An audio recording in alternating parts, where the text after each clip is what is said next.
क्या आपके साथ भी ऐसा हुआ है?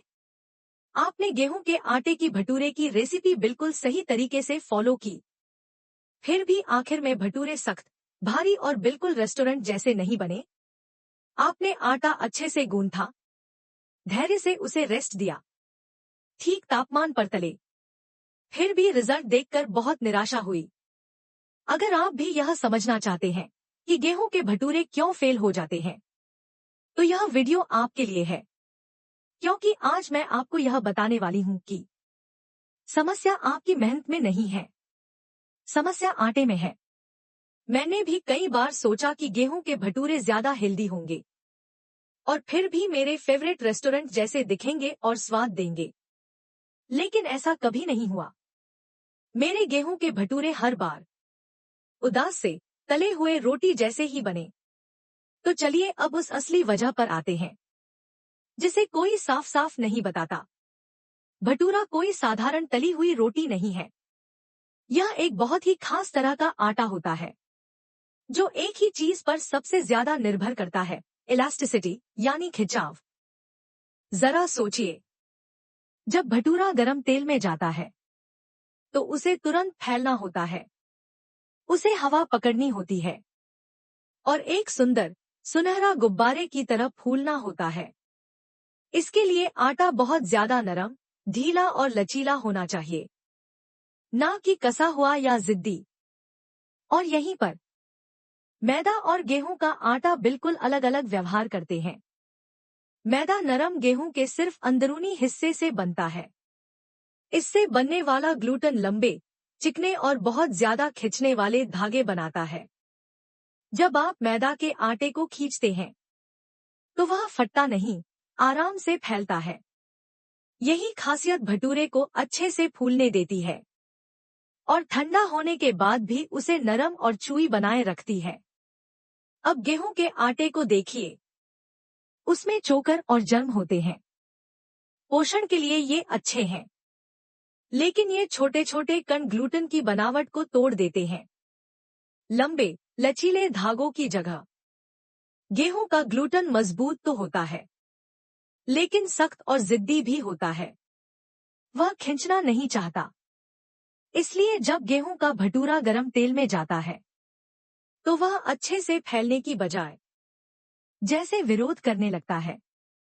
ऊपर की सतह तुरंत सख्त हो जाती है, अंदर का हिस्सा भारी ही रह जाता है और भटूरा सख्त बन जाता है। एक और बड़ी समस्या है, पानी सोखने की क्षमता। गेहूं का आटा बहुत पानी पीता है। गूंथने के काफी देर बाद तक भी वह पानी सोखता रहता है। तो शुरू में आटा नरम लगता है, लेकिन रेस्ट करते करते वह अंदर से और कसा हुआ हो जाता है। जब आप तलने के लिए तैयार होते हैं, तब तक आटा अपनी वह नरमी खो चुका होता है, जो भटूरे के लिए जरूरी है। मैदा ऐसा नहीं करता। वह स्थिर रहता है, ज्यादा भरोसेमंद होता है।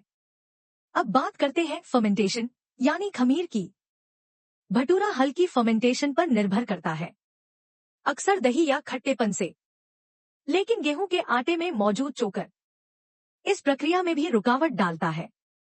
गैस बराबर फैल नहीं पाती, इसलिए भटूरा सही से फूलता ही नहीं। हल्का और खोखला होने की जगह वह अंदर से मोटा और भारी बन जाता है। ऑनलाइन आपको बहुत से वीडियो मिलेंगे जो हेल्दी व्हीट भटूरा कहते हैं, लेकिन सच कहें तो वो असल में तली हुई रोटी होती है। स्वाद ठीक हो सकता है, लेकिन वह भटूरा नहीं है।